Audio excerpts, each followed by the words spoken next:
Halo, assalamualaikum para besti, kembali lagi bareng gua Albi Habibi di Peti Pengalaman Mistik. Dan gimana puasa di minggu ketiga ini, masih pada kuat atau sudah ada yang bocor nih? Ayo ngaku. Semoga pada kuat ya puasanya.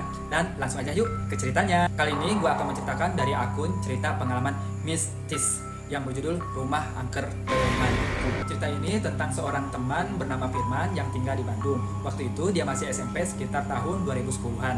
Dia mempunyai teman baik yang bernama Leo.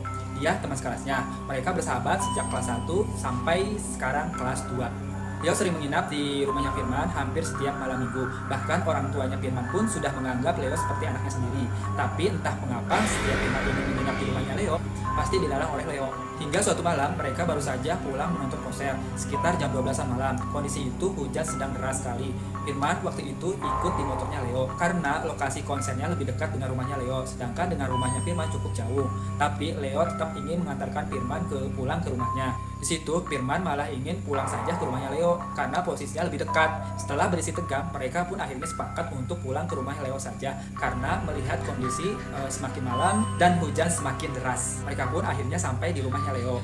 Nah, sebenarnya rumah Leo berada di komplek perumahan yang cukup besar. Posisi rumahnya berada di paling pojok perumahan itu. Dan ternyata rumahnya cukup besar dan luas. Awalnya Firman masuk ke rumah Leo merasa hawanya sangat dingin. Pikir Firman waktu itu mungkin karena mereka habis kehujanan saja. Karena sudah tengah malam, kondisi rumahnya pun sangat sepi. Mungkin sudah pada tidur saja pastinya keluarganya Leo. Leo langsung mengajak Firman ke kamarnya di lantai 2. Kamarnya itu sangat luas, jauh berbeda dengan kamar Firman yang sangat sederhana. Setelah bersih-bersih di kamar mandi, mereka rebahan di kasurnya Leo sambil main handphone hingga mereka ketiduran. Sekitar jam 3 pagi, Firman kebangun dan mendengar suara ketukan pintu di kamarnya Leo. Awalnya Firman menghiraukan karena masih merasa ngantuk. Tapi lama-kelamaan suara ketukan itu semakin kencang. Firman pun penasaran untuk mengecek keluar. Dia terpaksa bangun dan berjalan ke arah pintu. Suara ketukan itu pun masih ada. Saat dia buka pintunya, dia lihat keluar. Ternyata tidak ada siapa-siapa. Padahal jarak waktunya tidak begitu lama. Firman pun menutup kembali pintu kamar itu.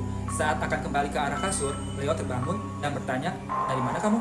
Firman langsung jawab, "Tadi ada yang ketuk-ketuk pintu kamar kamu." Leo bilang, "Ah, udah cukup aja."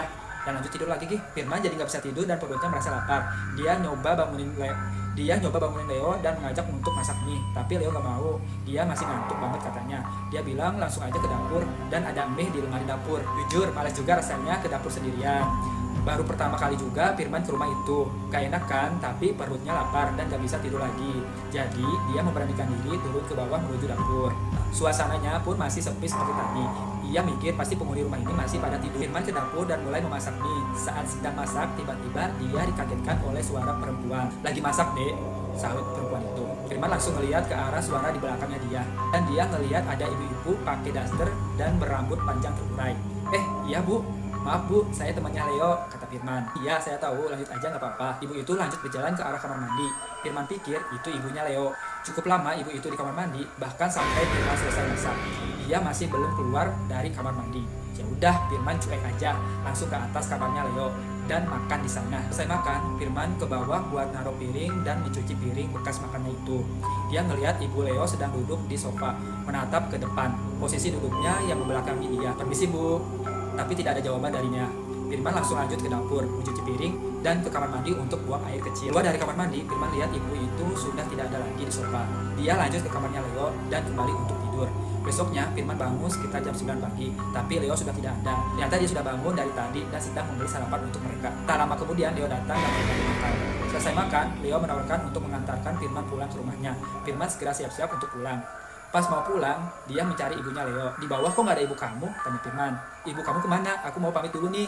"Ibu siapa?" kata Leo. "Ibu kamu lah. Tadi malam aku ketemu dia di dapur." "Apa sih man? Orang kita cuma berdua aja di rumah." "Ah, serius? Tadi malam aku ketemu sama ibu kamu loh. Ibu aku lagi di Jakarta man, lagi di rumah kakakku." "Waduh, terus yang semalam siapa dong? Terus yang ngetuk-ngetuk pintu kamar kamu juga siapa?" "Ah, itu udah biasa man. Jadi jangan heran." Setelah itu mereka pun akhirnya berangkat dan sampailah Firman di rumahnya dengan pikiran yang membingungkan. Dan sampai saat ini Firman masih bertanya-tanya dengan kejadian itu. Tapi Leo gak pernah mau bahas karena menurut Leo itu hal yang biasa. Sekian dulu pengalaman mistik hari ini. Jangan lupa komen dan like-nya ya. Terima kasih juga sudah menonton Albi Habibi. Sampai jumpa dan selamat berpuasa. Assalamualaikum.